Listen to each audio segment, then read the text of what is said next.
Larry barely slowed down, using the big vehicles have the right of way rule to the fullest extent, nudging against walkers with the van to clear his chosen path. I wrote a book called American Female, A True Tale of Adventure. I lived it, I wrote the book, and I adapted the screenplay. It's The Devil Wears Prada meets Hex. We're on chapter 3, Ting Part 40 overall. After finishing my cigarette, I snapped a photo of the view. Retreating to my room, I attempted to share it with my friends, but Facebook and other sites are unreachable within the borders of China, blocked by the Chinese government. At that time of day, my boyfriend and friends were asleep, leaving me with no one to call.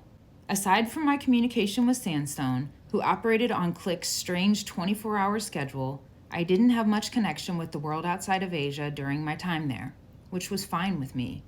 I laid down on my red pillow and sheets to rest my eyes for a second, with no intention of taking a nap. However, I fell fast asleep, baking in the bright sunlight. I was awakened by Remy a few hours later. "Hey, we're leaving for dinner in 5 minutes, Em," he yelled from the hallway. Shaking off my nap, I piled into a Dumbo van. Larry, Rune, Felix, Raheem, Remy, Nigel, and I headed out onto the streets of China, our USA 420 license plate leading the way. After a few minutes, we veered off of the main road onto a downtrodden back street teeming with pedestrians.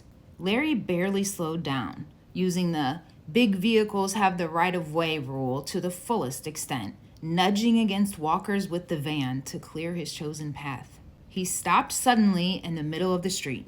"All right, here we are. Everybody out," he yelled like a train conductor. Laying on the horn, he was apathetic to the discomfort of those surrounding the van.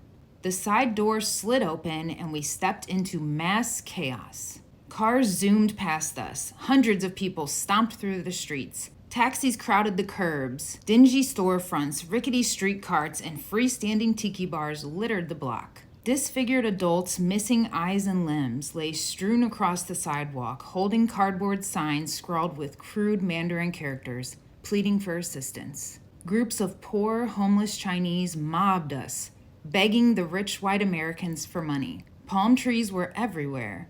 A surprising sight. They were transplants. "Okay, Larry's parking the van, and we'll meet you guys at the restaurant. Get a nice table, fuckers," Rune ordered Nigel, Raheem, and Remy.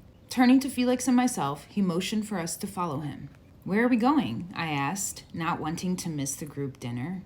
"Mordor," he joked in a grave voice. "We're going somewhere secret that they can't go," he continued with a smirk. Felix and I looked at each other and shrugged. Follow Pain Free TV online for part 41. Get your own copy and read along. Link in bio. Thank you so much for watching.